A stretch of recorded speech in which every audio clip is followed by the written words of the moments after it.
Welcome back to Girl Meet Game. Today we're going to be talking about reviews and how they should work and if they should even exist. So, more than anything, when someone goes to review, what you're looking for is their experience, because it's something you haven't experienced, but before you buy, you want to know if it's worth the $60 it's inevitably going to cost you. And I feel like reviews today on games don't focus so much on the experience. In fact, instead of game reviews, maybe it should be called like game experiences. A game experience takes out this notion that there's this arbitrary line of what's a good game and what's a bad game. So even on this podcast, when I talk about games or a game specifically, if I talk about a game specifically, it'll be more my game experience and less a game review, because experiences is what people go for. And when you hear the word experience, you don't think of a number from 1 to 10 or 1 to 5.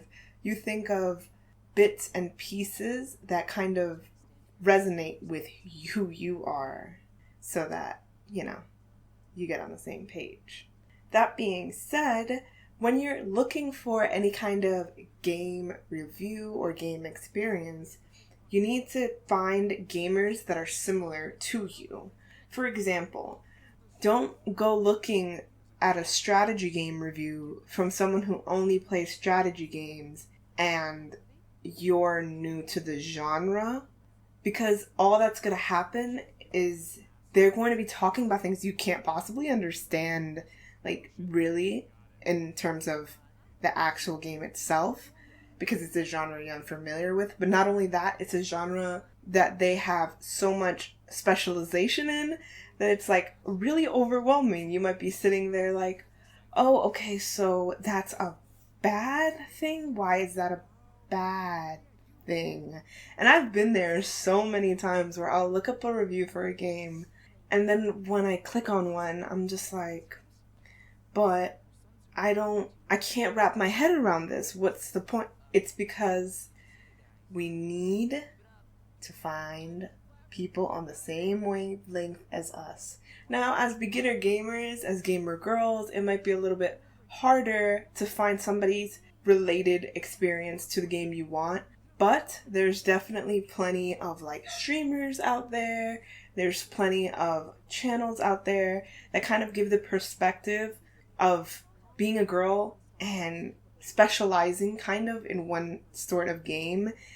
And as you watch these different reviewers and as you kind of pick up these similarities from these people, when you watch their reviews or their experiences, you kind of resonate with the parts that make sense to you. Some things just start to click for you. That's what's happened to me.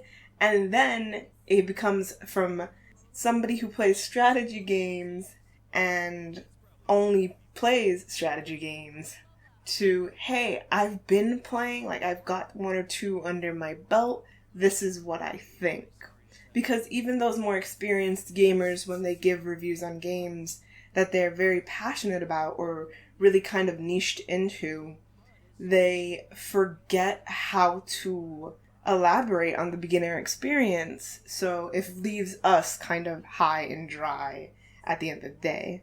Another thing, before you get into any reviews, I don't want you to touch another review. I don't want you to even look up a review before you can look up if there's a demo available. Get the demo, download the demo. This kind of goes towards the PC camp. When you're gaming on PC, demos are usually more readily available, and if you're willing to take the risk, sometimes the pre-orders give you a little bit of the demo to kind of get your feet wet, so to speak. But if there's a free demo available, definitely play it. Because then you don't have to worry about any of the things I just mentioned. You form your own experience that you can base off of how the whole game's going to be. Because who else do you trust besides you? You know what I'm saying? Who do you trust more than you trust yourself?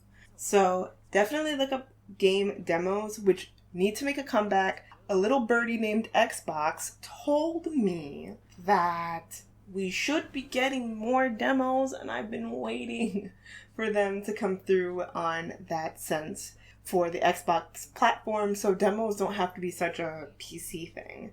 Last but not least, this is going to be a red flag when you're looking up a gaming review. When you're looking up a gaming review and they say, I got this copy for free from EA, or thanks to so-and-so for providing me the game, you've got to click out or take it with a grain of salt. If you're very, very new to this and you're don't know kind of your X from your A button, definitely don't keep watching a review once they've stated that the copy is free from the people who developed it. Nothing against the creators themselves, but it's really hard to say that you can get something for free and have an unbiased opinion, because one of two things will happen.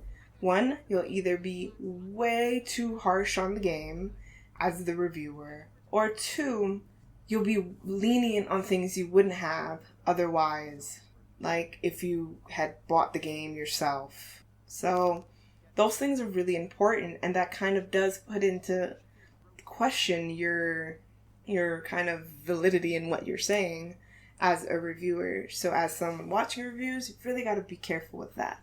Personally, what I think the best approach is even as a creator, if they don't buy the game, they get sent the game, what they should do is buy a copy of the game or pre-order the game if they get it early. And that way they have the same money at stake that you would.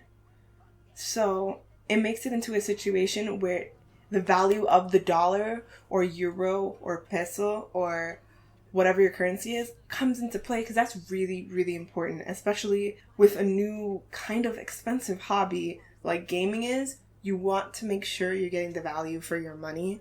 Again, for me, demos reign king. For me, it's all about the demos. Give me a demo. And I haven't found to be able to fully trust a review where they say that they got the copy for free. Like, you feel it. It's a vibe thing. For lack of better words, it's a vibe thing. You'll know. If you don't feel like they're being honest and they got a game for free, also check it out. Go find it somewhere else. Look for a demo. Have I said look for a demo enough? Are you going to look for a demo? How about an RPG demo? Yes. Pet peeve though. RPG demos definitely can't be 5 minutes long, because there's no way I would know what I'm getting into in 5 minutes. Oh God, no. Really quickly, before I say goodbye for today, I played a really awesome demo for BNO Bravery Network Online.